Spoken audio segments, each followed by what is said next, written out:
Yo, aujourd'hui vidéo pas très habituelle puisqu'elle vient se passer peu de temps après la dernière et donc vous l'avez sûrement vu au titre. Aujourd'hui je vous parlerai des récents problèmes liés au manga Actage, de la suite de Miss Kobayashi-san et des autres faits divers de la semaine.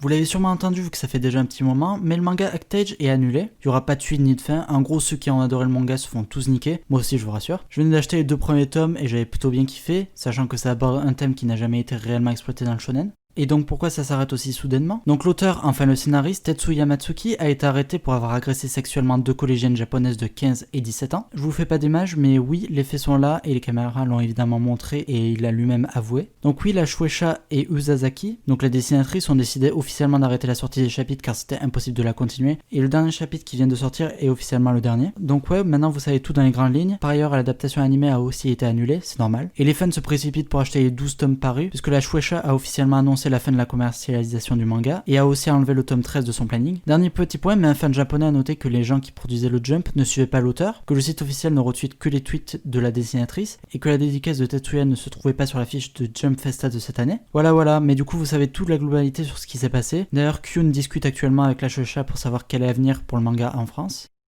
En deuxième point, on a eu le droit à l'affiche promotionnelle pour la saison 2 de The Promised Neverland. Je vous rappelle qu'elle sortira en janvier 2021 à cause du connard de virus. Et vous le savez peut-être pas, mais le manga vient de se terminer en scan, donc ouais, je vous le conseille. Et un film live sortira aussi prochainement. Ensuite, cette semaine, on a eu le droit à quelques teasers d'anime. Donc en premier, on a eu le droit à l'anime Dragon Ie Wako, qui a eu le droit à un petit teaser. La date n'a pas encore été spécifiée, mais les thèmes abordés seront shonen, slice of life, comédie et fantasy. Ensuite, il y a aussi eu l'anime Princess Connect Redive, un teaser vidéo, donc c'est la 2e saison pour information. Donc le site officiel a annoncé la production de l'anime, ils n'ont pas donné plus d'infos, mais l'anime abordera les thèmes shonen, slice of life, comédie, action et fantasy. La première saison est sortie tout récemment et faisait 13 épisodes, donc je vous invite à aller la voir. Donc pour continuer, le studio MAPPA a annoncé la production de l'anime Tesso Samurai, qui débutera le 10 octobre au Japon et qui abordera les thèmes de slice of life et Jimansik. Donc c'est plutôt original, il reste juste à voir ce que ça donne. On a aussi le droit à un trailer pour le film d'animation Joseto Tora Sakanatachi. Donc le film est prévu pour le 25 décembre 2020 au Japon. Il sera animé par Bones, donc ceux qui ont produit MHA et compagnie, et abordera les thèmes slice of life, romance et fantasy.